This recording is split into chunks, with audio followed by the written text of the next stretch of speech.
Oke, selamat malam, Shalom Bapak Ibu, Saudara sekalian.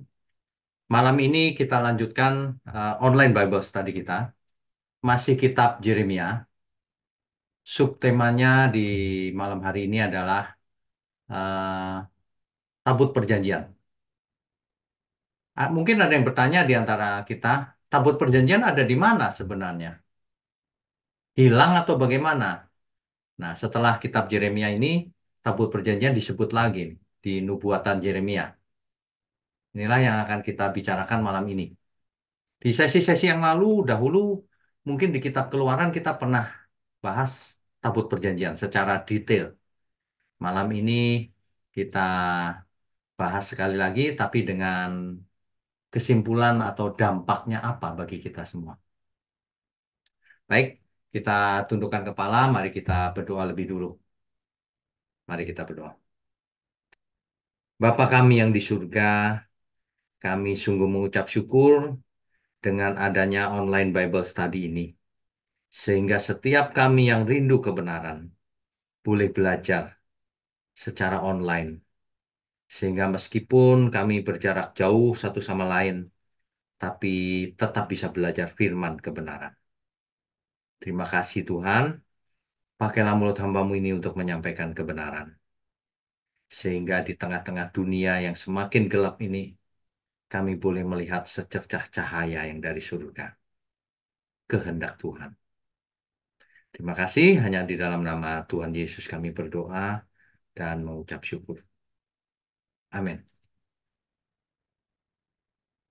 Baik, malam ini adalah sesi ketujuh Kitab Yeremia. Apa yang terjadi dengan tabut perjanjian? Bapak Ibu, saudara sekalian, tabut perjanjian dalam bahasa Ibrani disebut Aron Habrit. Ya, ada istilah banyak sekali sebutannya. Ark of the Covenant, the Ark of God, tabutnya Tuhan, the Ark of Might, the Holy Ark, tabut suci, the Ark of Testimony, tabut kesaksian, macam-macam, tabut hukum Allah, tabut tabut apa lagi? Tabut perjanjian Tuhan. Ya, nah di dalam perjanjian baru dipakai kata kibotos tes diatekes. Inilah bentuk tabut perjanjian. Oke, kita lanjutkan ya. Kitab Yeremia memuat nubuatan Nabi Yeremia tentang tabut perjanjian ini. Yaitu Yeremia pasal 3 ayat 16. Apabila pada masa itu kamu bertambah banyak dan beranak cucu di negeri ini, demikianlah firman Tuhan, maka orang tidak lagi akan berbicara tentang tabut perjanjian Tuhan. Itu tidak lagi akan timbul dalam hati dan tidak lagi akan diingat orang. Orang tidak lagi akan mencarinya atau membuatnya kembali. Nah, nubuatan Nabi Yeremia ini sangat keras terdengar di telinga orang-orang hari itu. Sebab tabut perjanjian ini kan kebanggaan ya bagi umat Tuhan yang merupakan lambang penyertaan Tuhan, kehadiran Tuhan. Itu Nabi Yeremia bernubuat bahwa nanti orang tidak bicara lagi soal hal itu. Bahkan tidak diingat sama sekali, ya, nggak mencari juga Tuhan. Umat tidak mencari lagi, bahkan tidak akan membuatnya lagi. Ya, ini nubuatan Nabi Yeremia. Ya, jadi kurang lebih 1 tahun setelah bangsa Israel keluar dari Mesir dan berkemah di kaki Gunung Sinai atau Gunung Horeb, Tuhan memerintahkan Musa untuk membuat tabut perjanjian. Instruksinya detail, panjang, lebar, tingginya, bagaimana membuatnya itu detail. Tuhan sampaikan secara langsung kepada Musa. Ya, tabut ini lambang penyertaan Tuhan atas bangsa Israel. Ya, oke, kita lanjutkan. Jadi, tabut perjanjian ini dibuatnya di Gunung Sinai oleh Musa yang diperintah Tuhan. Itu ceritanya tabut perjanjian.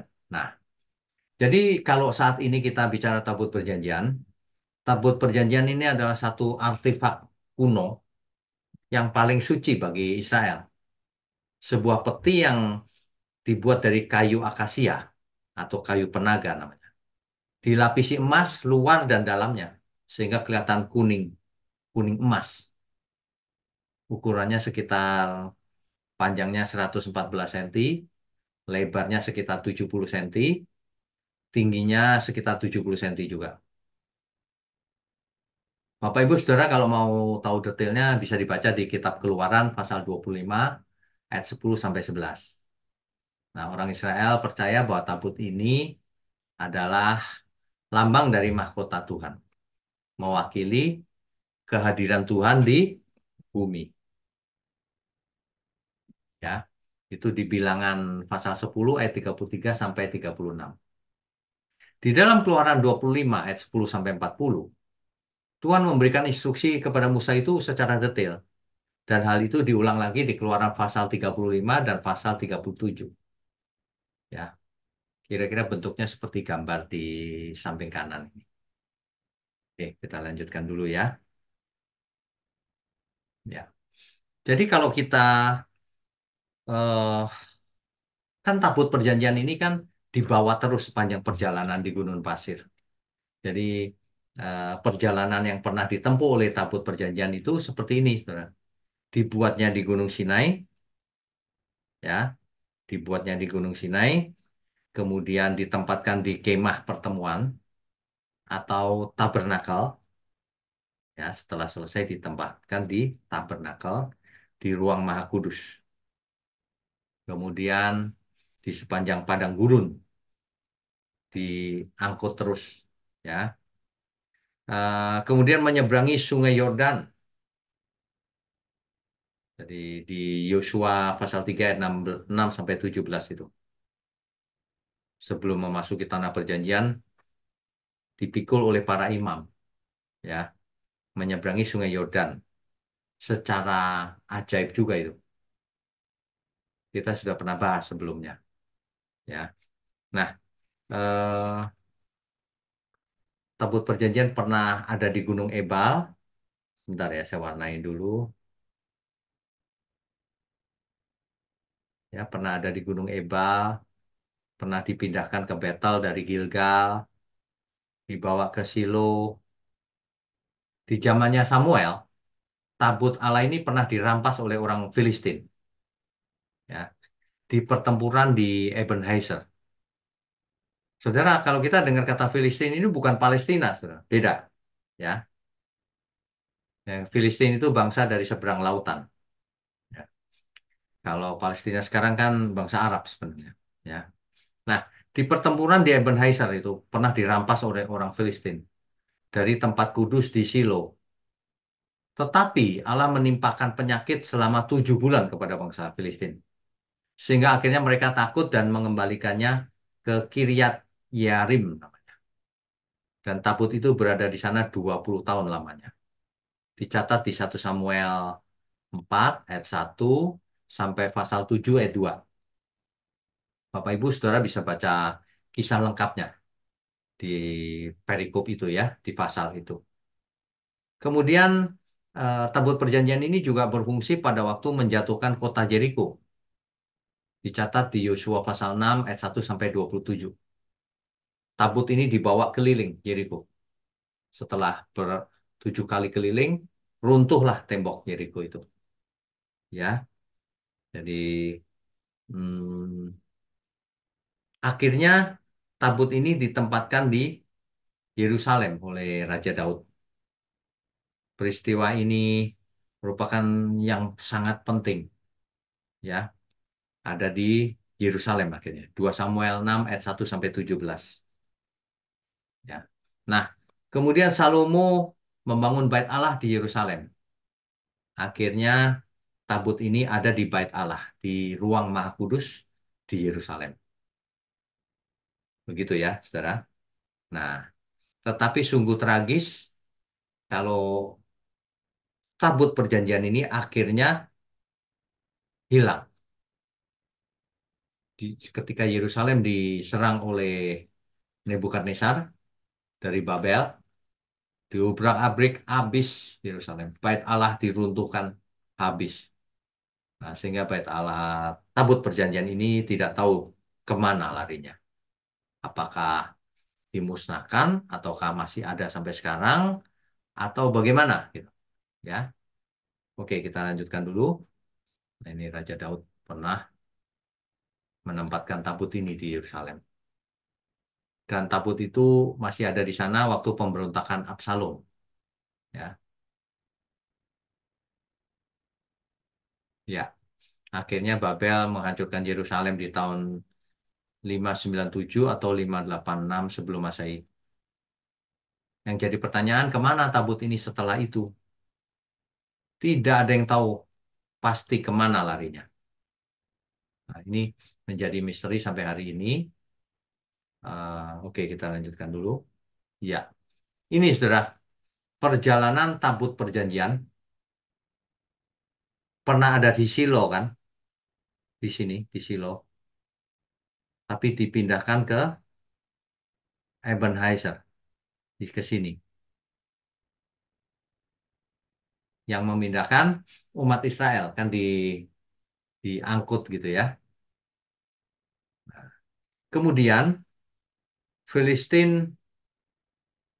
di sini merebut tabut perjanjian itu dan dibawa oleh Filistin yang biru nih, dibawa ke Asdod ya, dibawa ke Asdod. Nah, di bawah sini ada yang namanya jalur Gaza, saudara. Saudara mungkin tahu ya, di bawah sini, ke arah bawah nih, ada jalur Gaza di bawah. Jadi ini ke arah selatan Israel, ya di sini, ke bawah terus, ya. Oke. Nah, eh, tabut perjanjian pernah sampai ke Asdod, tapi dari Asdod oleh Filistin dibawa ke Gad, dari Gad ke Ekron, dari Ekron ke Timnat, kemudian ke Bet Shemesh, Kiryat ini, lalu akhirnya dikembalikan ke Israel, sama Israel dibawa ke Yerusalem. Terakhir di situ dia, ya. Begitu perjalanannya tabut perjanjian ini, saudara. Nah, lalu bagaimana lanjutannya?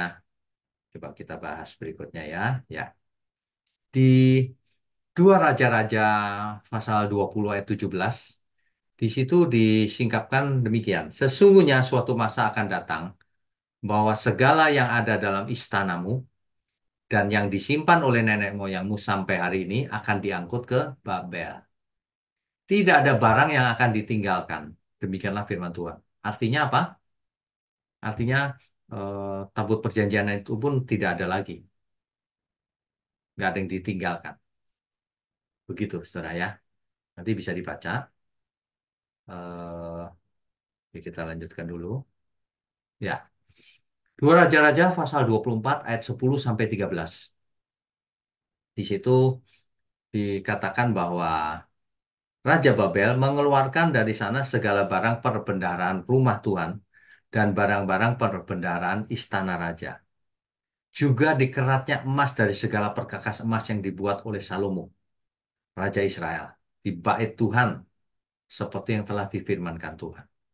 Kalau berdasarkan tulisan ini, emas yang ada di segala yang dibuat Salomo dikerat, dikerok, saudara. Diambil emasnya. Nah, kalau memang benar demikian, maka tabut perjanjian dikerak, dikerok gitu emasnya, dihancurkan sisanya. Begitu, ya. Oke, kita lanjutkan dulu. Ya. Tetapi ada klaim-klaim atau kisah yang mengisahkan tabut perjanjian itu ada di mana. Yang pertama, ada kisah yang mengatakan bahwa ini dipercaya oleh sebagian orang Yahudi, bahwa Yeremia menyembunyikan tabut perjanjian di bawah Temple Mount sebelum Babel menyerang Yerusalem.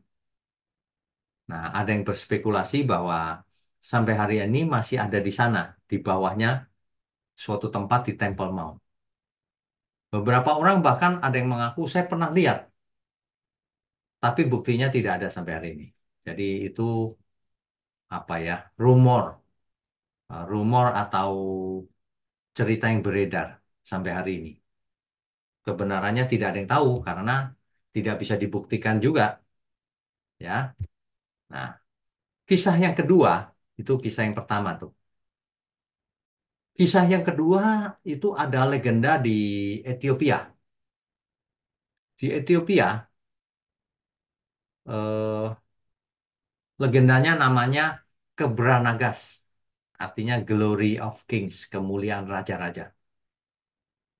Ditulis di sana bahwa Ratu Sheba yang pernah mengunjungi Salomo setelah kembali lagi ke Ethiopia melahirkan anak Salomo yang bernama Menelik I, yang kemudian Menelik dari Ethiopia diutus ibunya ke Yerusalem, ya. Ia mencuri tabut perjanjian dari Bait Allah di Yerusalem dan membawanya ke Ethiopia. Dan dipercaya sampai hari ini itu disimpan di Aksum, sebuah kota di Ethiopia, tepatnya di gereja Saint Mary of Zion di sana, ya. Sampai hari ini tuh ada satu gereja di Ethiopia, gereja Ortodoks Ethiopia, itu orang percaya tabut perjanjian ada di bawahnya sana, di terowongan di bawah. Yang pasti terowongan di bawah itu ada benda yang sangat kuno, tidak tahu apa. Nah, orang percaya itu tabut perjanjian. Tentu saja tidak bisa dibuktikan karena tidak satu orang pun boleh masuk ke sana. Sampai hari ini dijaga ketat. Memang misteri ya, saudara. Tapi ada juga kisah yang lebih mungkin. Pada abad ke-6 sebelum Masehi, Mesir memperkerjakan tentara-tentara Yahudi di sebuah pulau kecil di Sungai Nil, ya. Nah, arkeologi menemukan bahwa mereka juga membangun sebuah model bait Allah di sana. Mungkinkah mereka juga membuat replika dari tabut perjanjian yang kemudian dibawa ke Ethiopia? Jika ini benar, maka yang di Ethiopia itu bukan yang asli, tapi replikanya. Nah, semua ini kan sebenarnya eh, hanya dugaan ya, saudara. Tidak bisa dipastikan karena tidak boleh dilihat juga, begitu. Eh, jadi ada banyak cerita tentang hal ini. Tapi tiga ini yang paling utama.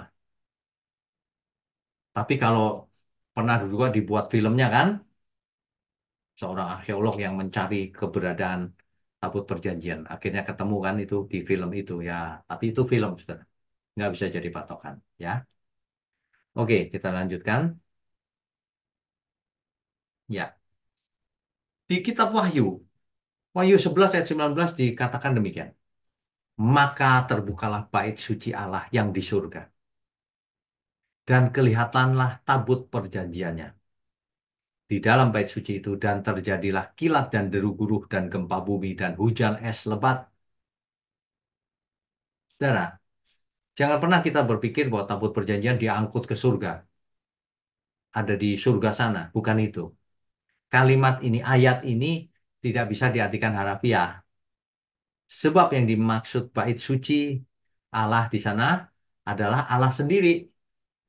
Jadi bukan bangunan, ya. Allah sendiri. Jadi tabut perjanjiannya juga figuratif. Itu maksudnya. Saudara bisa baca di Wahyu 21 ayat 22. Yang dimaksud dengan bait suci Allah di situ adalah Allah sendiri. Makanya eh, perlu diingat bahwa tabut perjanjian itu lambang dari tahta Allah dan kehadirannya. Tentu saja di surga itu tabut perjanjian tanda kutip kehadiran Allah yang nyata ya di surga. Bukan sebagai lambang di bumi seperti yang terbuat dari kayu akasia tadi itu. Ya, kita harus kalau baca Alkitab harus mengerti yang mana yang harafiah, yang mana yang figuratif atau kiasan. Begitu ya. Oke, kita lanjutkan dulu. Nah, pada umumnya para sarjana Alkitab berpendapat bahwa kemungkinan besar tabut perjanjian itu dilelehkan dan diambil emasnya oleh tentara Babel dan dibawa ke Babel. Jadi tidak dibawa secara utuh, tapi dilelehkan. Tadi kan ada ayat sudah saya bacakan, emasnya dikerok. Nah, kalau tabut perjanjian mungkin dibakar, dilelehkan, sehingga emasnya bisa dipisahkan dan dibawa ke Babel. Itu yang paling mungkin, saudara. Ya. Tapi skenario yang manapun, nubuatan Nabi Yeremia benar bahwa tabut perjanjian tidak dibicarakan lagi, tidak diingat-ingat lagi, tidak timbul di dalam hati, tidak dirindukan lagi keberadaannya, ya, bahkan tidak akan dibuat lagi selamanya. Nah, itu nubuatan Nabi Yeremia. Itu benar. Kenapa? Karena tabut perjanjian tidak diperlukan lagi, saudara. Kehadiran Allah menyertai umatnya tidak memakai lambang tabut perjanjian lagi. Kan begitu kan? Nah, tapi jauh lebih hebat lagi. Penyertaan Tuhan langsung Roh Kudus ditaruh dalam setiap umat percaya. Itu lebih luar biasa dibanding hanya lambang ya. Kalau ini bukan lambang, Roh Allah yang Maha Tinggi menyertai kita, umat percaya. Dimeteraikan dalam hidup kita. Pendamping, penghibur, penolong yang lain. Wah, ini makanya perjanjian baru itu luar biasa. Tidak sama dengan perjanjian lama. Kelanjutan daripada perjanjian lama. Penyempurnaan. Ya.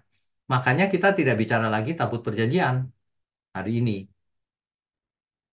Kenapa? Karena roh Allah tinggal dalam diri kita. Kita tidak butuh lagi tabut perjanjian. Jadi kalau hari ini masih ada orang-orang yang merindukan tabut perjanjian, nah, kalau setahu saya itu hanya orang Yahudi, itu pun sekelompok kecil. Karena bercita-cita membangun bait Allah kembali. Jadi harus ada tabut perjanjiannya. Begitu. Tapi itu kelompok kecil saja. Tidak ada orang yang ingin membuatnya atau apa. Kelompok kecil ini cerita tadi itu ada di Ethiopia, begini, begitu. Tapi tidak punya fotonya atau bukti nyatanya. Ya. Dan ini yang paling benar. Kita tidak membutuhkan tabut perjanjian lagi. Sebab roh Allah tinggal dalam diri kita. Roh Kudus tinggal dalam diri kita. Ya, itulah kehadiran Allah yang nyata, bukan lambang. Kalau tabut perjanjian merupakan lambang penyertaan Tuhan, lambang hadirat Allah, lambang kehadiran Allah, hari ini tidak pakai lambang lagi. Setiap orang yang percaya kepadanya diberi Roh Kudus, dimeteraikan dalam diri kita. Dan tubuh kita menjadi bait Allahnya. Kalau tubuh kita bait Allahnya, maka ruang Maha Kudus ada dalam diri kita, maka Roh Allah ada dalam diri kita. Maka kehadiran Allah nyata dalam diri kita, tidak pakai lambang lagi. Begitu ya, saudara ya. Jadi ini sekaligus menjelaskan bahwa zaman Taurat sudah berlalu. Kita tidak akan kembali lagi mundur ke ibadah ala Taurat, ala Perjanjian Lama. Sebab jika ada tabut perjanjian yang dulu, maka Israel akan mulai lagi ibadah seperti dulu. Pakai Taurat. Seandainya pun itu terjadi, maka kita sebagai umat percaya perjanjian baru tidak memerlukannya lagi. Ya, jangan salah loh, saudara. Banyak orang tidak mengerti. Hari gini, zaman begini masih mau hidup menurut Taurat. Ketika saya berkata Taurat dibatalkan, mereka keberatan. Katanya, nggak ada yang dibatalkan firman Tuhan begitu katanya. Tidak baca Alkitab soalnya. Bacanya cuma perjanjian lama, tidak sampai perjanjian baru. Kalau kita baca lengkap Alkitab, maka kita akan tahu. Ya, coba kita baca ini ayat ini. Nah, Efesus 2 ayat 15. Sebab dengan matinya sebagai manusia, siapa yang dimaksud? Tuhan Yesus. Ia telah membatalkan hukum Taurat dengan segala perintah dan ketentuannya. Dengan demikian maka seluruh ibadah Taurat sudah tidak diperlukan lagi, saudara. Barang-barangnya juga sudah tidak diperlukan lagi. Tidak perlu lagi seorang imam besar pakai baju efod seperti perjanjian lama. Kenapa? Karena kita hanya memiliki satu imam besar saja sekarang, yaitu Tuhan Yesus.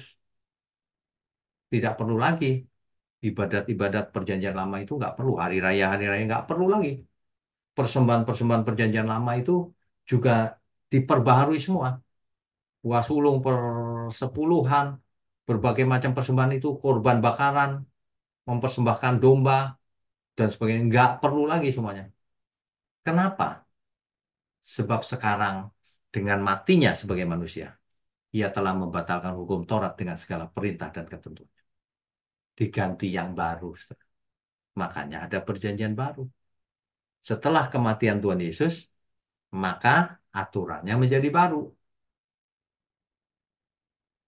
Maka Tauratnya bukan yang dulu lagi, tapi Taurat Tuhan ditaruh di akal budi manusia. Semuanya batal. Taurat yang inti dibawa, dimasukkan ke akal budi dan hati manusia. Begitu. Inti Tauratnya yang dibawa. Kalau ibadah, cara ibadahnya, liturginya, berbagai model persembahannya, hari rayanya semuanya batal. Kita tidak perlu melakukannya sama sekali. Kalau orang Yahudi melakukan, itu masih cocok, karena itu memang buat mereka. Tapi kalau kita sebagai orang Kristen tidak cocok. Sebab dengan matinya sebagai manusia, maka hukum Taurat batal. Tapi intinya tetap hukum kasih. Taurat itu kan intinya hukum kasih, Saudara. Mengasihi Tuhan dan mengasihi sesama. Itulah yang diajarkan Tuhan Yesus. Itulah yang harus kita hidupi. Sebab barang siapa tidak memiliki kasih, ia bukan anak Bapa di surga. Sebab Bapa itu kasih adanya. Jelas ya semua, saudara ya. Saudara jangan ngotot-ngotot, persepuluhan penting dan lain-lain. Jangan matre jadi orang itu. Kalau duit aja dibela-belain. Jemaat yang dewasa harus mendukung pekerjaan Tuhan. Tapi jangan hidup menurut perjanjian lama. Kalau kita sudah ditebus Tuhan, seluruh hidup kita milik Tuhan. Makanya kalau mempersembahkan kepada mendukung pekerjaan Tuhan misalnya, jangan hitung-hitungan 10%. Gak ada persentase. Bahkan orang yang punya banyak harus lebih banyak memberi. Yang nggak punya nggak usah memberi karena gereja lah yang harus memberi. Diakonia namanya. Kita harus hidup benar, saudara. Zaman akhir ini sudah segera berakhir. Jangan ngeyel karena duit aja. Ya, bertobatlah, saudara. Seluruh hidupku milik Tuhan. Jadi persembahan itu meskipun sukarela harus dengan hormat. Jangan ngasih 10% aja diminta balik. Minta dibalas Tuhan. Aduh, ajaran-ajaran itu keliru. Salah benar-benar. Tapi banyak orang tidak merasa. Tidak menghormati kematian Tuhan Yesus. Oke ya, kita lanjutkan ya. Ya. Jadi saudara, malam ini cukup singkat. Tapi yang penting adalah intinya ya, Rabu depan tukang periuk dan bejana. Saudara ya, yang penting itu adalah inti dari eh, firman Tuhan malam ini apa sih sebenarnya? Dahulu umat Israel keluar dari Mesir dipimpin oleh Musa. Tuhan memberikan hukum Taurat. Kenapa diberikan hukum Taurat? Sementara sebelum Sang Mesias datang, berlakulah hukum Taurat dengan segala tata cara ibadahnya, liturginya, dengan berbagai macam persembahan, persepuluhan, buah sulung dan sebagainya itu ala Taurat semua itu, ya. Dengan hari rayanya itu untuk Israel. Nah, setelah yang dijanjikan itu datang, Mesias, maka semua itu dibatalkan. Nah, makanya ketika ditanya Tuhan Yesus, apa intinya hukum Taurat? Intinya adalah mengasihi Tuhan dan mengasihi sesama. Nah, kalau itu kekal, hukum kasih itu selama-lamanya. Itulah yang harus kita hidupi sekarang. Jangan suka pakai eh, hukum Taurat. Sebab orang yang sudah mengerti, mendengar Injil, tapi masih melakukan hukum Taurat, tidak selamat, saudara. Karena keselamatan bukan karena melakukan hukum Taurat. Kata Injil kan begitu. Tapi kita harus mendukung pekerjaan Tuhan, harus memberi persembahan tetap, tapi bukan berdasarkan Taurat. Jadi jangan hitung-hitungan ya. Yang memiliki banyak boleh memberi lebih banyak. Yang tidak punya apa-apa, gak usah memberi. Gereja yang memberi. Sederhana aja, saudara. Karena seluruh hidup kita milik Tuhan. Amin ya semua ya. Orang suka salah mengerti kalau saya bicara begini. Dibilang saya anti persembahan. Tidak. Tapi jangan hidup menurut Taurat. Begitu. Ya. Amin. Kita lanjutkan dengan diskusi dan tanya jawab seperti biasa. Bentar ya, saya buka unmute-nya. Oke. Silakan raise hand kalau ada yang mau bertanya. Ibu Mariana. Ya Pak, Ya, malam Pak. silakan. Pak, kalau kita bicara tentang tabut perjanjian tuh ingat ada satu cerita di Alkitab yang agak agak nyesek ya Pak, yang Usa itu loh Pak. Ya, Nah, pegang mati. ya secara apa spontan mungkin ya Pak ya, Ya, spontan. Terus Tuhan menghukumnya mati. ya. Saya waktu baca itu sampai hari ini pun saya masih bertanya-tanya tuh kenapa ya? Kenapa walaupun kalau kita googling tuh banyak penjelasan-penjelasannya. Tapi saya pengen minta opini Pak Witnyo. Sebenarnya kenapa ya Pak? Kok gitu aja dihukum Tuhan gitu? Kan sudah dikatakan, Bu. Jangan pernah ada yang menyentuhnya. Sudah ada firmannya. Betul Pak, itu kan bukan sengaja, maksudnya dia refleks gitu Pak, refleks gitu. Meskipun refleks, harusnya dia menghormati hukum itu. Hari itu Taurat kan kaku, Bu. Oh iya Meskipun, iya. meskipun mau jatuh ya biarin aja. Kan nggak boleh sentuh. Itu bukan bagian dia itu. Hmm. Nah, selain penjelasan Pak Witnyo yang bahwa itu sudah dikatakan di firman Tuhan tuh jangan menyentuh, ada nggak sih Pak penjelasan yang mungkin bisa lebih kita paham? Oh iya ya gitu. Ada nggak Pak? Sampai Secara Tuhan Alkitab, menghukumnya sedemikian rupa. kalau secara Alkitab hanya itu, Bu.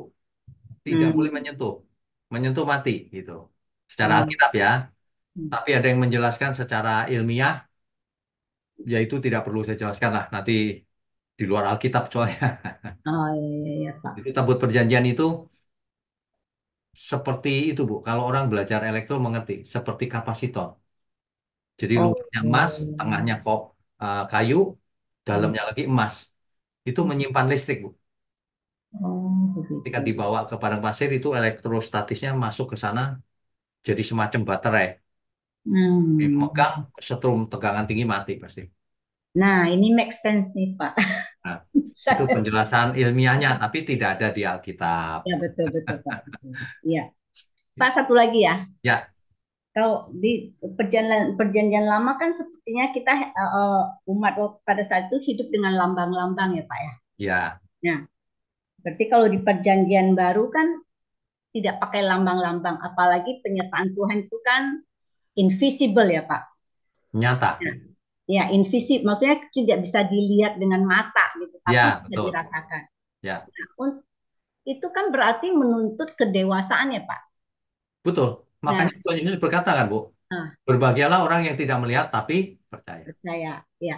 Nah, gimana mungkin ada saran atau gimana gimana caranya itu kita maksudnya kita kasih tahu yang baru mulai gitu Pak ya baru mulai percaya sama Tuhan itu gimana caranya ya atau cara terbaik untuk mengajarkan mereka tentang hal ini gitu Pak. Oke, baik. Hmm. Begini, seperti mengajar anak kecil. Anak kecil itu nggak bisa diajak ngomong sesuatu yang belum waktunya. Karena Betul dia nggak ngerti. betul Pak. Tapi anak kecil itu kalau diajar, diem aja, nurut. Hmm. Nah, kalau mau mengerti, nurut saja. Oh ya. Nanti Nah, dengan berjalannya waktu, nah, akan mulai bisa merasakan. oh ya. Hmm. Bahkan suatu hari, ia bisa mengalami mujizat. Misalnya lumpuh sembuh seketika. Nah, itu kan tidak bisa dijelaskan secara ilmiah. Betul. Pasti mujizat. Misalnya ada guna-guna, santet, dan sebagainya. Bagaimana menjelaskannya? Hmm. Nggak bisa. Nah, makanya sebagai kalau baru bertobat atau masih kanak-kanak, nurut saja. Ya, Pak. Nurut ya Pak ya. Jadi Ya, jangan pakai logika terlalu banyak ya Pak ya. jangan logikanya Orang-orang nggak yang nyampe. terutama buat mereka yang sangat logis gitu Pak. Iya, Ya. sebenarnya mereka boleh pakai logika, Bu. Mhm. Tapi logikanya nggak nyampe. Oh ya. Logikanya logika yang nggak nyampe, jadi pakai logikanya nggak nyambung-nyambung. Kalau pakai logika itu setelah belajar lengkap, Hmm. baru boleh pakai logika. Oh Nanti ya. baru, oh iya ya, kenapa itu begitu gitu ya. Seperti anak kecil, pakailah logikamu kalau mengerti. Hmm. Nggak ngerti, Hmm. nggak ngerti itu bukan berarti yang didengarnya salah. Iya, yang tidak mengerti. Hmm. Makanya mestinya kalau orang belajar itu tekun aja, nurut aja. Setelah 6 bulan kan saya pernah ngomong tuh setelah 6 bulan dengar OBS nggak cocok ya sudah nggak usah dengar lagi jangan buang waktu. Tapi kalau 6 bulan belajar urut nanti akan tahu ini benar apa salah. Boleh dibandingkan, boleh dicek sendiri dengan Alkitab Hmm. kan begitu ya. Ya Nurut dulu Pak. aja deh kalau nggak ngerti gitu. Jangan sok tahu. Yuk. Banyak orang tuh sok tahu bu, Iya, nggak berarti ngerti. butuh kerendahan hati ya Pak. Ya, Iya, iya. Iya. ya. Oke Pak, Loh itu saya dia. aja belajar terus loh bu. Saya Iya, aja belajar terus. Nggak merasa paling benar nggak. Saya cross check lagi gitu. Jangan sampai salah iya. gitu. Ya. Ya baik Pak, itu aja Oke. dulu. Makasih ya Pak Ya, Wiki. Tuhan berkati, Bu. Tuhan berkati juga. Berikutnya Pak Pak Payaman, silakan Pak.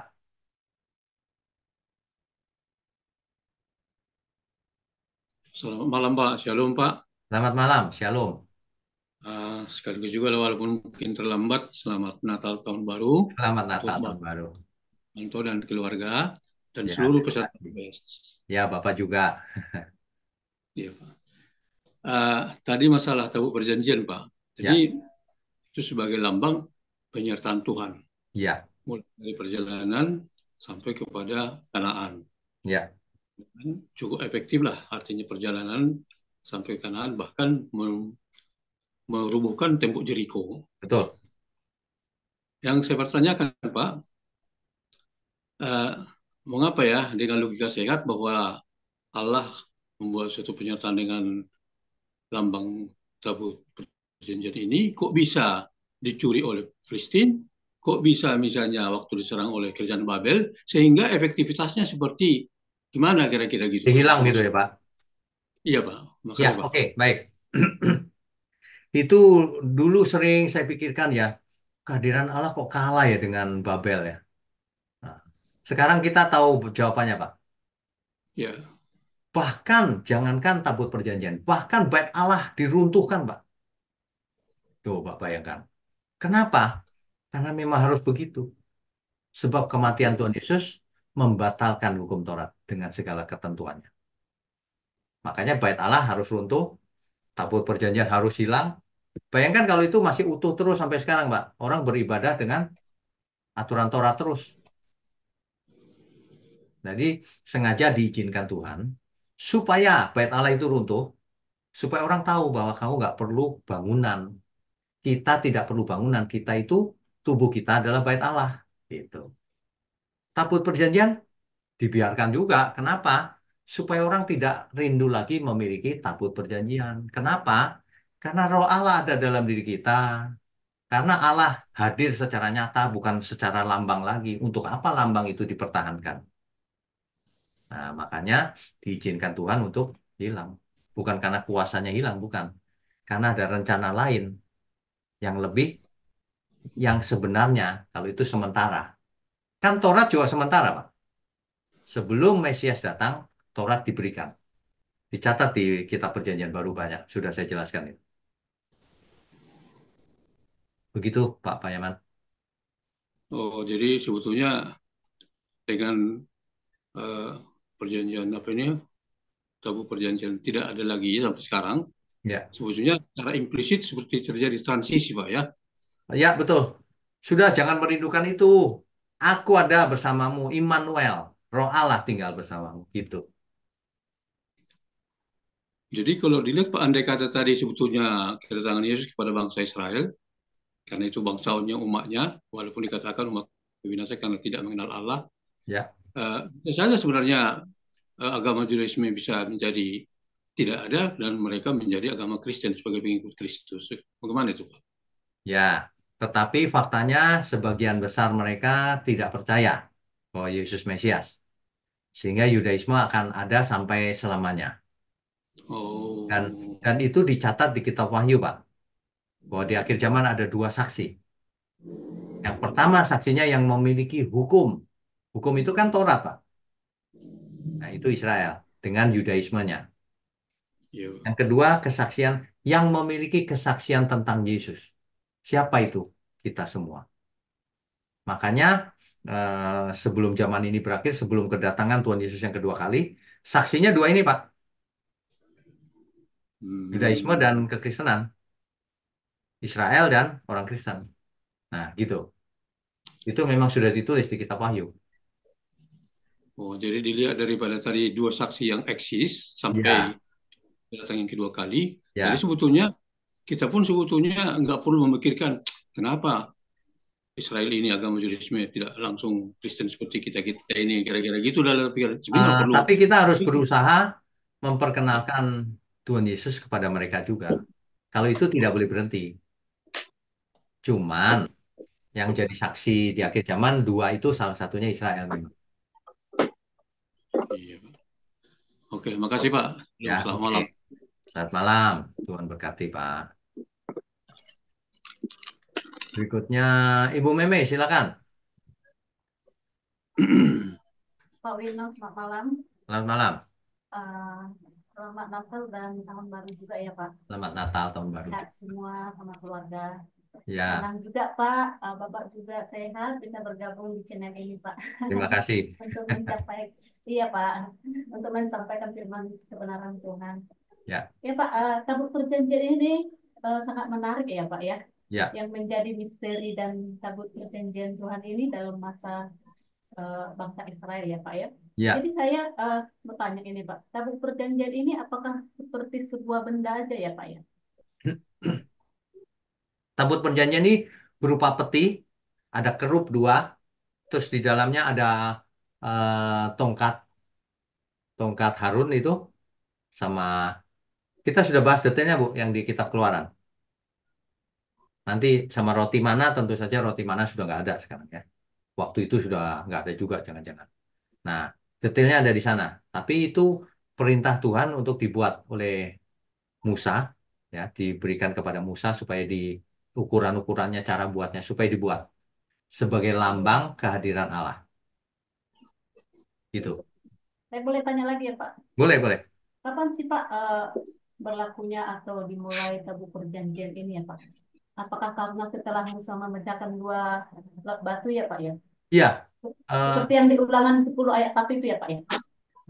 iya. Jadi di kaki Gunung Sinai, Musa diperintah Tuhan untuk membuat tabut perjanjian. Mulainya di Oh, situ. Mulainya di situ. mulainya dari cerita Musa dong Pak? Iya, mulainya Gunung Sinai. Oh, Ketika bangsa Israel berkemah di kaki Gunung Sinai, nah itu dibuat tabut perjanjian. Dan tabut perjanjian itu ditaruhnya di kemah pertemuan. Masih ingat nggak? Kemah pertemuan ada ruang kudus, ada ruang maha kudus. iya, iya, iya. Itu. Terus Pak, setelah hancurnya itu baik perjanjian, terus ke depannya apa sih Pak yang berlaku ya pada bangsa Israel? Maksud Kan, saya sebelum kehadiran Tuhan Yesus lah. kan tabut perjanjian tidak diingat lagi. Tidak dibuat lagi. Ya sudah, Oh, hilang jadi misteri saja. Dan iya memang ya. kita tidak membutuhkannya lagi. Itu setelah hancurnya itu Yeriko ya Pak ya? Eh, Yeriko hancur oleh tabut perjanjian itu, lalu Mhm. berjalan terus kan tabut perjanjian itu. Akhirnya masuk ke Bait Allah ujungnya. Nah, di Bait Allah itulah kemudian diserang oleh Babel, habis semua, nggak tahu kemana. Jadi sekarang ini, zaman kita ini Pak, Bait Allah itu adalah Roh Kudus dalam diri kita ya Pak ya, yang telah Tubuh dimentaraikan. kita adalah Bait Allah. Nah, kehadiran Allah nyata tinggal di dalam diri kita. Nggak perlu lagi lambang-lambang. Ya, ya. Ya. Ya. Iya Pak, jawabannya nyambung banget Pak, jadi enak. Nah. Iya Pak, makasih ya Pak. Oke, Tuhan Yesus Tuhan berkati. memberkati. Ya, Ya. Soal eh, dengan kematian Tuhan Yesus kan membatalkan hukum Taurat, Pak. ya betul. Tapi inti hukum Taurat kan ada, Ya, Mas Yan. Dan karena ditaruh, Tuhan sendiri yang berkata kan inti ya, yang terutama itu gitu. Nah, yang lain nah, dibatalkan, Pak. oke. Dan inti hukum Taurat itu kan ditaruh di hati manusia kan gitu, Pak. Di pikiran dan di hati, di batinnya. Nah, itu semua manusia atau orang Kristen aja, Pak? Jangan pernah berpikir harafiah ditaruh itu seperti Tuhan naruh duk gitu. Bukan. Ya, Manusia nanti diajar supaya memiliki perubahan akal budi berdasarkan hukum kasih itu. berarti di Diajar. semua manusia ya, di semua Enggak dong, manusia, yang Pak. menerimanya. Udah Oh, nggak terima apanya yang diajar. Malah menghina Tuhan, nah bagaimana? Mau belajar. Nggak bisa, itu bukan seperti robot diprogram, ditaruh gitu. iya, Bukan. iya, iya. Itu bahasa aja. Bahasa, gaya bahasa begitu. Ditaruh itu Hmm. dia ajar ke manusia. Ya, tapi waktu manusia belum percaya sama Tuhan Yesus, waktu kecil pun kan masih punya kasih kan? Kasih macam apa? Iya, nggak maksudnya di luar orang percaya Tuhan pun kan dia punya kasih juga kan, Pak? Bisa Bukan. secara terbatas. Iya. Secara Nah, terbatas. berarti apakah inti hukum Taurat itu juga ditaruh ke mereka yang belum percaya gitu, Pak? Sejak dari Tidak. awal manusia kan punya kasih. Tidak. Enggak. Tidak. Inti hukum Taurat, hukum kasih hanya diajarkan secara sempurna oleh Injil, Tuhan Yesus. Kalau orang belum menerima Tuhan Yesus, ya dia bisa berbuat baik, dia bisa punya kasih. Ya, Tapi iya. kasih yang terbatas.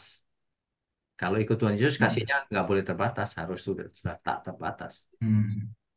Beda, Pak. Apa bisa apa Sekarang bisa begini di aja, ya, penyertaan Roh Kudus ada pada siapa? Apakah semua orang? Tidak. ya orang percaya, ha. Ya sama itu. Roh Ya. Kudus ditaruh untuk apa, Pak? Dimateraikan dalam diri kita. Kan Sebagai memimpin milik kita, Allah, ya, kita sebagai milik memimpin Allah. kita kepada seluruh kebenaran. Ya, Memimpin itu apa? Ya termasuk ngajarin, Pak. ya, ya. Kan gitu. Berarti kalau bisa disimpulkan gini enggak, Pak? Berarti yang kasih yang terdapat di manusia secara umum itu kasih terhadap sesama aja, enggak kepada Tuhan gitu, Pak. Jadi Ah, kalau sudah enggak atau juga. bisa gitu. Enggak juga. Kasih terhadap sesama itu eh, ada orang yang tidak percaya Tuhan kan, Pak? Iya. Nah, Ah, jadi bisa juga dia kasihnya terhadap sesama itu pun nggak sama semua manusia, sama yang hmm, baik sama dia saja. iya, iya. Tapi Nah, secara natur kan kasih ibu kepada anak itu kan sudah ada meskipun dia belum percaya, Pak. oh iya pasti, Itu kan berarti pasti. ada di hati mereka juga kan. Iya, betul. Kan Taurat tertulis di hati orang meskipun bukan Israel. Mm-mm. Tertulis loh, Pak. Makanya setiap orang, Iya. meskipun bukan bangsa Israel, meskipun tidak punya Taurat, dia dihakimi Mm-mm. menurut Taurat yang ada di dalam hatinya. Hmm. Berarti itu berlaku untuk semua orang kan, Pak? Ya, itu berlaku semua orang yang itu. Iya, iya, iya, iya. Tapi yang kita ngomong Injil ini beda, ini Oh iya, kesempurnaan iya, gitu. iya, iya. Ya, Ya, itu coba. ya. Kalau Ya. penghakiman Nah, yang model perbuatan itu semua orang, betul. iya, iya, iya. Ya, udah itu aja, Pak. Itu Ya, aja. makasih. Ya, Ya, oke. makasih, Pak. Terima kasih. Pak Handi, silakan Pak. Ya, malam Pak. Saya mau tanya gini Pak, kalau kita baca-baca di Alkitab itu Pak ya, kisah-kisah di Alkitab itu kok sepertinya tuh penghukuman Tuhan tuh kok sepertinya kejam sekali ya Pak ya. Maksudnya seperti tadi yang disampaikan Bu Mariana yang di pertama itu tentang tabut jatuh itu di, mau diselamatkan, mau dipegang gitu aja orangnya langsung meninggal, mati ya. Ya, Terus yang kedua itu tentang kisah Ananias dan Safira. Itu tentang perjanjian baru Pak. ya itu intinya tentang yang berbohong Pak ya. Ya, Kan intinya berbohong. Itu kok langsung mati gitu Pak. ya. Kok sepertinya hukuman ini kok hukuman Tuhan ini kok kejam sekali itu. Yang saya maksud itu cerita sebenarnya atau itu cerita kiasan ya Pak sebenarnya Pak. Kok hukumannya Oke, kejam sekali gitu Pak. Pak oke. Rinal. Terima kasih Pak Rinal. Itu cerita sebenarnya, bukan kiasan. Nah, kenapa? Kan Alkitab tidak mencatat sampai seberapa nipunya itu Pak. Pasti Tuhan Tuhan adalah hakim yang adil ditulis di Alkitab. Jadi kalau Tuhan sampai menghukum sampai mati itu karena hatinya sudah sangat keras. Pasti itu. Karena Tuhan adil. Tidak mungkin Tuhan mematikan seseorang yang salahnya kecil. Nggak mungkin. Itu karena kita baca Alkitab aja. Cuma satu dua ayat. Kita nggak nangkap yang sebenarnya. Tapi kita berdasarkan kalau baca seluruh Alkitab kita akan tahu Tuhan itu makasih adil. Ya, Nah, kalau cuma mati fisik masih nggak apa-apa, Pak. Tapi kalau dibuang ke api kekal, berani ngomong kejam juga? Enggak dong. Itu haknya Tuhan. Kalau ya. manusia dibuang ke api kekal, neraka gitu, wah kejam sekali. Enggak. Salah manusianya, sudah dikasih anugerah, sudah dikasih ajaran, sudah dikasih macam-macam, tetap bandel. Berarti ini dalam arti sudah sering berkali-kali sebelumnya gitu Pak ya. Di Perjanjian Lama bahkan suku Amalek harus dibinasakan, Pak. Perintah Tuhan loh itu. Ya, Makanya kita kalau baca Alkitab harus lengkap juga. Supaya kita tidak berkesimpulan, oh Tuhan kejam itu. Enggak. Sebabnya apa dulu? Gitu. ya. Ya, Ya, makasih Pak Ino. ya oke. Memberkati. Berikutnya, Pak Terry, silakan Pak. Ya, shalom semuanya. Shalom. Ya, Nah, ini mungkin ya ini yang bukan pertanyaan tapi mungkin tanya tips ya. ya, Intinya kan kalau kita ini baca Alkitab kan tidak cuma perjanjian baru ya, tapi juga perjanjian lama. ya. Nah, saya merasakan setiap kali saya membaca perjanjian lama itu kayak membuat saya jadi apa? Secara otomatis juga kayak melakukan hukum Taurat gitu loh. Hmm. Nah, jadi apakah lebih baik kalau memang hukum Taurat itu sudah dibatalkan, nggak perlu gitu ya? Apakah lebih baik kita tidak usah baca baca perjanjian lama saja? Jadi kita fokus aja ke perjanjian baru gitu loh. Oh, Nah, tentunya baik. saya juga melihat kan kadang-kadang ada kayak pola ya, pola pattern di perjanjian lama itu ternyata dipakai juga di perjanjian baru gitu loh. Sangat Nah, jadi banyak. ah, Sangat sangat banyak. banyak. Itu dia. Jadi kecenderungan itu akhirnya ada gitu. Kita masih melakukan yang lama. Misalnya apa, Pak? Ya misalnya kayak kayak apa ya? Ketika persembahan gitu kan. Nah, persembahan coba kayak tadi Pak Winyo bilang kita harus memberikan tubuh kita. Sedangkan kayak di Maleaki gitu, kita baca lagi gitu kan. Oh, ada. Nah, terus misalnya apa lagi? Misalnya di ulangan atau di bilangan gitu kan. Nah, ada hal-hal yang membuat kita melakukan hal yang Nah, sama gitu loh. oke, baik, baik. Ah, Jadi begini, itu Pak. kalau kita baca Alkitab, kita harus ingat, firman Hmm. Tuhan itu progresif. Kalau kita baca kitab Kejadian, nanti di situ ada yang namanya perjanjian kekal antara Allah dan Abraham dan keturunannya. Harus disunat, kalau nggak harus dibinasakan. Nah, betul kayak gitu. Jadi kesannya wah, Makanya ini jangan harus berhenti di sunat. situ. Makanya jangan berhenti di situ, karena itu firman zaman dulu. Lalu persoalan sunat ini bagaimana dengan berjalannya waktu sampai matinya Tuhan Yesus, maka sunat sudah tidak ada artinya lagi. Sunat atau tidak bersunat itu nggak penting. Yang penting sunat hati. Nah, jadi progresif. Jangan terjebak di perjanjian lama. Oh, ada ayatnya kok loh. Ada ayatnya masih berlaku nggak? Gitu. Karena memang progresif. Dulu misalnya gini. Di perjanjian lama ada kok. Domba harus disembelih. Darahnya harus dicipratkan ke ruang Maha Kudus dan seterusnya. Ada kok. Firman Tuhan kok itu. Iya, tapi sekarang sudah tidak berlaku. Karena progresif. Sejak matinya Tuhan Yesus sudah tidak.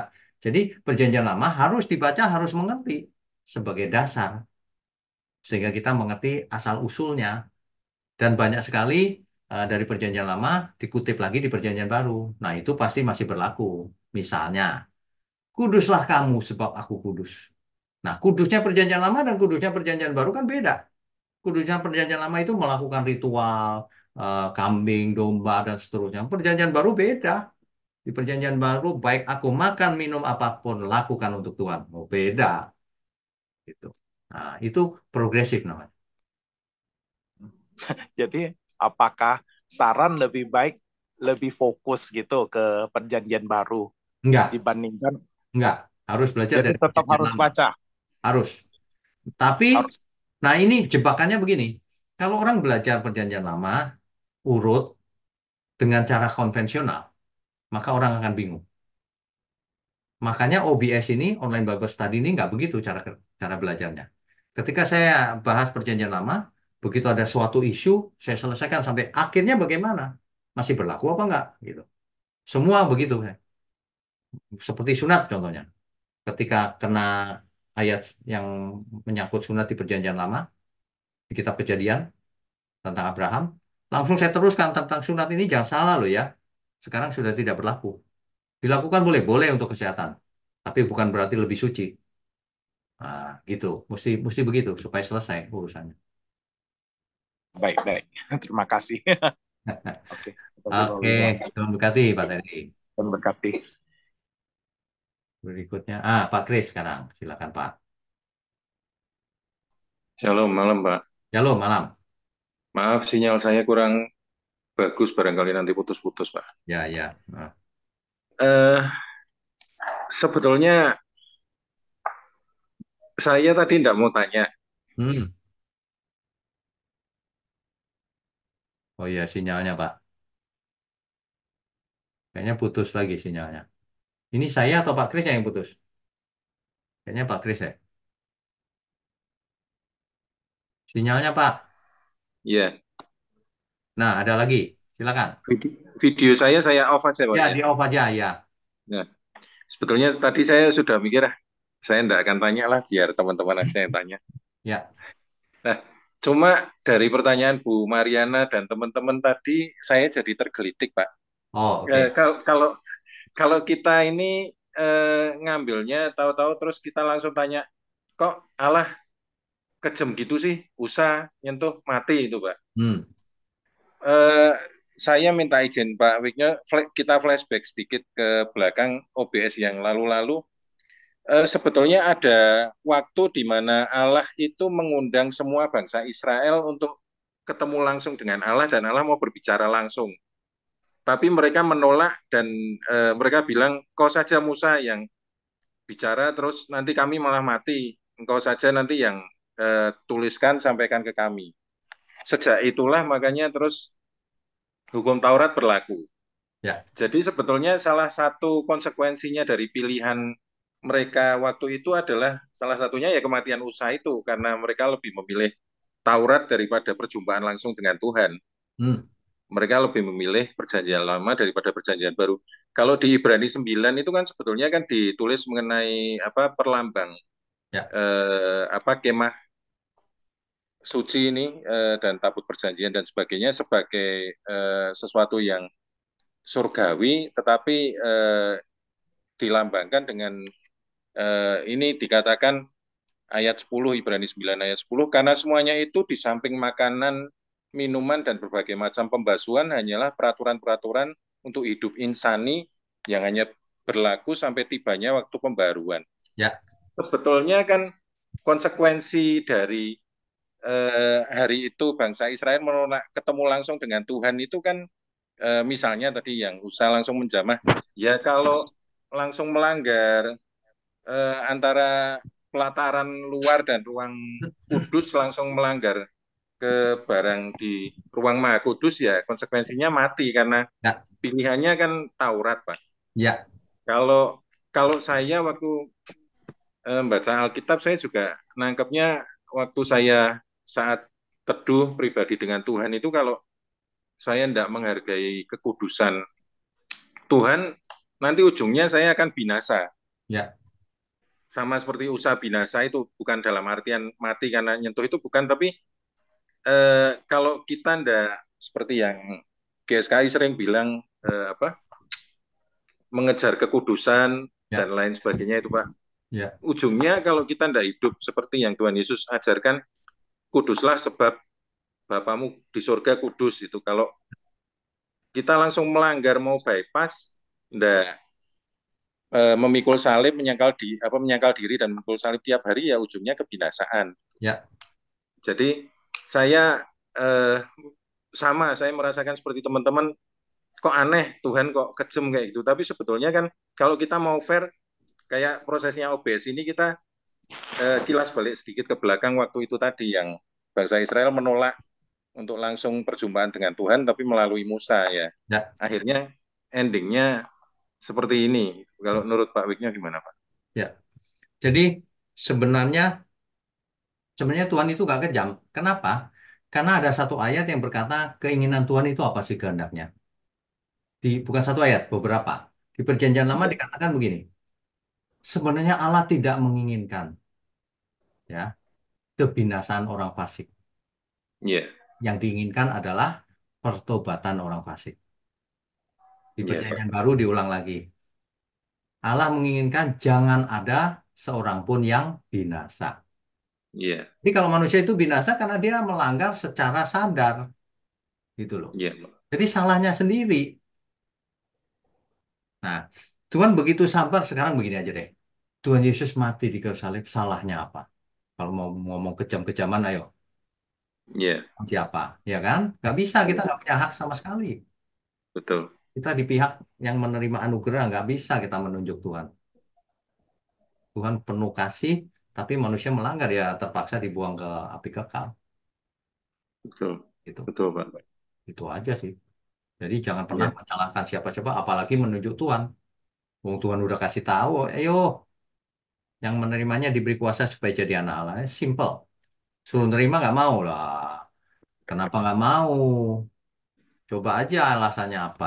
Kan orang yang sombong-sombong itu begitu. Salah. makanya Paulus menuliskan kalau hukum itu membawa kepada kematian Pak. Iya, iya. Tapi Makanya, apa apa pengorbanan Kristus ini kan membawa kepada kehidupan, kasih karunia ini. iya benar. Beda. Ya, jadi menurut saya tadi yang teman-teman tangkap Tuhan kok kejam gitu. Ya, ya karena pilihannya lebih memilih ke hukum, mau ndak mau ya akhirnya ya hukumnya harus dijalankan secara strict kan gitu Pak. Iya. Pilihannya kan sebelumnya antara hukum dan kasih karunia, tapi hari itu bangsa Israel kami milih hukum tertulis saja lah, Taurat. Ya. Jadinya seperti itu. Bangsa Israel menolak, Pak, secara sengaja. Betul. Nah, ya sudah. Musa hari itu kan sudah menyatakan nih Tuhan mau nyatakan diri ke kalian langsung, kalian dengarkan. Ya, Mereka mau nolak. ya. Jadi ya itu saja Pak saya Oke. eh, Ya, dari terima kasih, Pak Grace. Wah, ini Masih Pak, Tuhan baik. berkati. Tuhan berkati. Pak Rafli, silakan Pak Rafli. Ya, selamat malam Pak Wiknyo. Selamat malam. Pak, saya sekedar ingin menanggapi pertanyaan dari Bapak tadi, itu ada yang mengenai tabut perjanjian, Pak ya. Ya, Tabut perjanjian itu setahu saya itu terakhir kali itu ditaruh di bait suci yang didirikan oleh Salomo, Pak. ya, Ya betul. kan?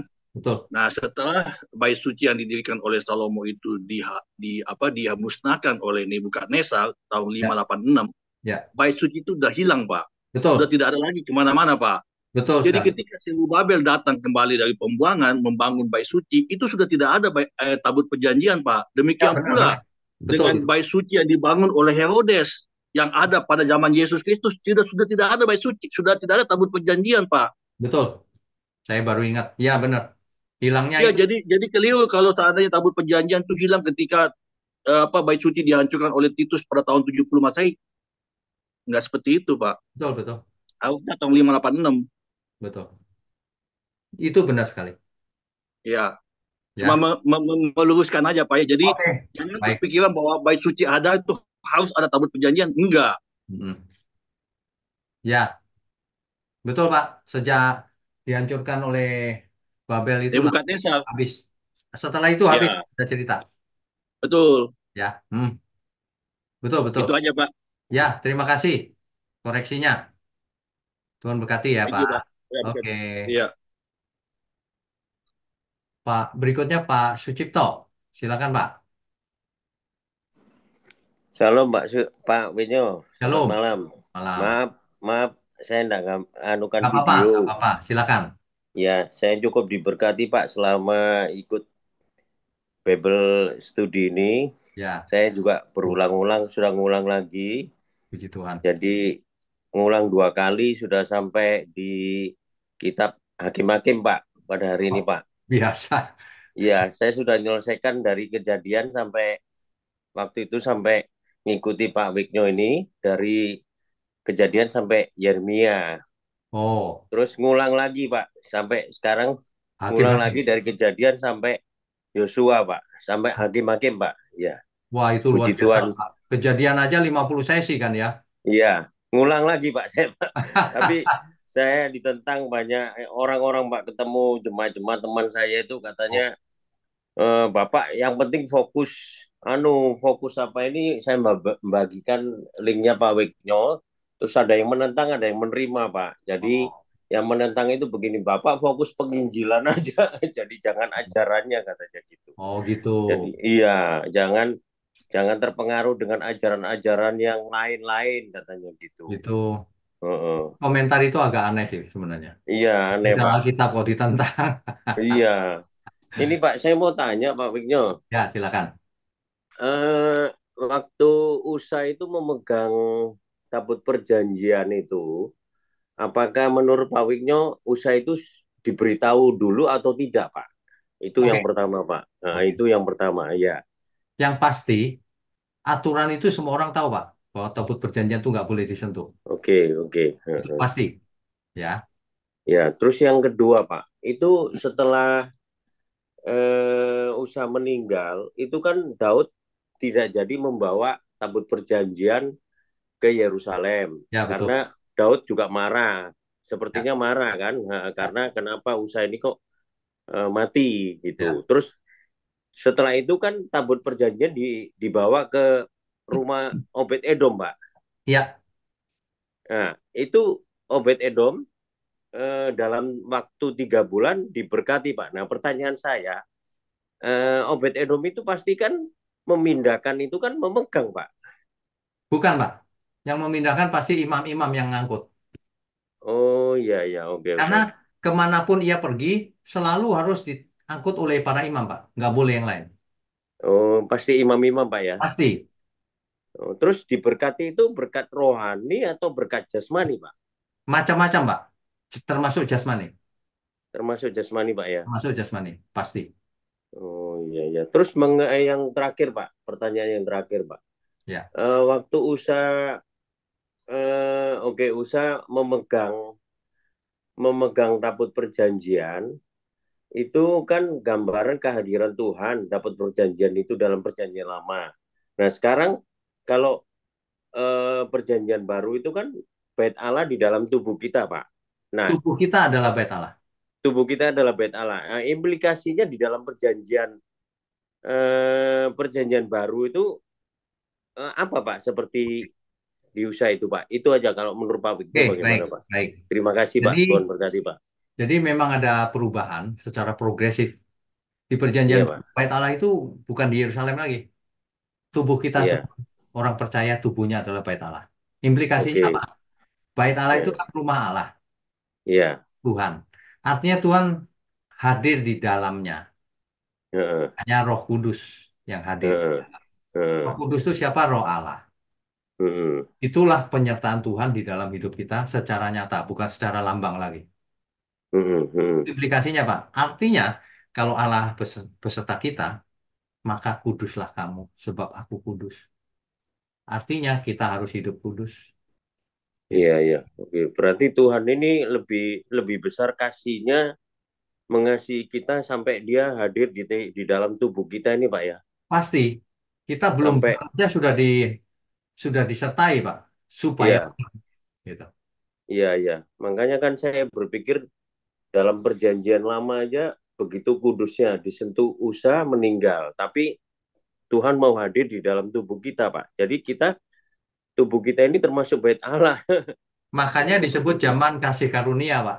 Kasih karunia. Iya, Pak. Ya, Terima kasih, Pak. Tuhan ya. berkati, Pak. Oke, Tuhan berkati. Shalom, Pak. Malam, Pak. Shalom. Yang terakhir ya, Pak Oto terakhir. Silakan, Pak Oto.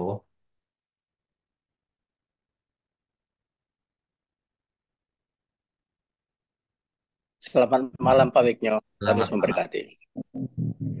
Kalau menurut saya Bapak Sema Israel itu sifatnya sangat amat kasih sehingga dia menciptakan manusia dengan sebagaimana yang digambarkan Allah sebagaimana kita, tetapi kita tidak bisa melebihi Allah kita. Maka itu kita diciptakan, Tuhan ingin kita itu seperti yang Dia inginkan. Allah itu nggak pernah keras, tapi Allah itu tegas. Allah itu tegas melaksanakan hukumnya. Apabila aku mengatakan ini, ya, ya harus ini, gitu loh. Jadi Allah itu tidak pernah minggir kiri, minggir kanan. Tetapi Ya. Allah itu sangat amat sayang sama kita. Jadi kalau dibilang itu Allah itu tidak terlalu keras atau terlalu kejam, saya sangat membantah. Karena saya tahu Allah itu sangat sayang Bapak Sema Israel Istilah dan yang tepat adalah tegas ya Pak. tegas Ya. Saya mau melaksanakan bacakan hukumnya. satu nas dari Mazmur pasal 8 ayat 4 sampai 5. Apakah manusia sehingga engkau mengingatnya? Amin. Apakah anak manusia sehingga engkau mengindahkannya, memperhatikannya? Ya, Namun Pak. engkau telah membuatnya hampir sama seperti Allah dan telah memahkotainya dengan kemuliaan dan hormat. Jadi sebenarnya kasih karunia-Nya jauh melebihi daripada Amin, Pak. ketegasannya. Amin, Pak. Begitu juga sebagai pada dia mengambil istri saya tahu dia baik. Ya, Saya pasti. nggak pernah mengomplain atau bagaimana, tapi saya tahu dia sayang. Ya, Dia sayang, dia meletakkannya di Firdaus, dan kami ya, akan bersama dari Firdaus ya, menuju betul, langit baru, bumi baru. betul. Itu aja, Pak. Amin, amin. Terima kasih, Pak. Ya, Berkati. Tuhan berkati Pak Oto. Pak Oto harus ingat nanti ketemu lagi ya. Kita semua nanti ketemu semua berkumpul di surga akhirnya. Terima kasih, Pak. Ya, Tuhan berkati semua. Baik, Bapak Ibu, saudara sekalian. Malam ini kita belajar bukan hanya secara perjanjian lama, tetapi dampaknya apa dalam hidup kita ini. Ya, ini sangat penting. Implikasinya penting sekali.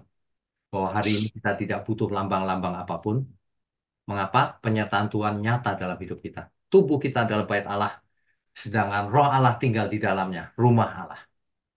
Oleh sebab itu kita harus hidup kudus, tak bercacat, tak bersalah. Dalam bahasa lain, betapa suci dan salehnya kamu harus hidup. Amin. Amin ya. Baik, kita tundukkan kepala, mari kita berdoa. Bapa kami yang di surga, terima kasih kalau malam ini kami diajar kebenaran yang berdampak dalam hidup kami. Ampuni segala ketidaktepatan kami selama ini. Biarlah melalui online Bible Study ini kami diubahkan. Akal budi kami diubahkan. Sehingga dari hari ke hari hidup kami semakin berkenan bagi Tuhan. Semakin menyadari bahwa tubuh kami adalah bait Roh Kudus. Sehingga kami harus hidup kudus, tak bercacat, tak bercelah. Terima kasih Tuhan. Hamba berdoa untuk tangan-tangan yang mendukung pekerjaan-Mu. Biarlah Tuhan berkati mereka, keluarganya, semuanya. Sehingga mereka boleh terus menjadi berkat selama hidup di bumi ini. Melayani Tuhan. Juga semua kami yang mendengar dan belajar lewat online Bible Study ini, siapapun kami, bahkan yang ada di ujung dunia, nun jauh di sana, yang mengikuti secara online, Tuhan berkati setiap kami. Sehingga kami boleh menaruh hukum Tuhan di akal budi kami, seturut kehendak Tuhan. Terima kasih Tuhan, hanya di dalam nama Tuhan Yesus kami berdoa dan mengucap syukur. Haleluya. Amin. Amin.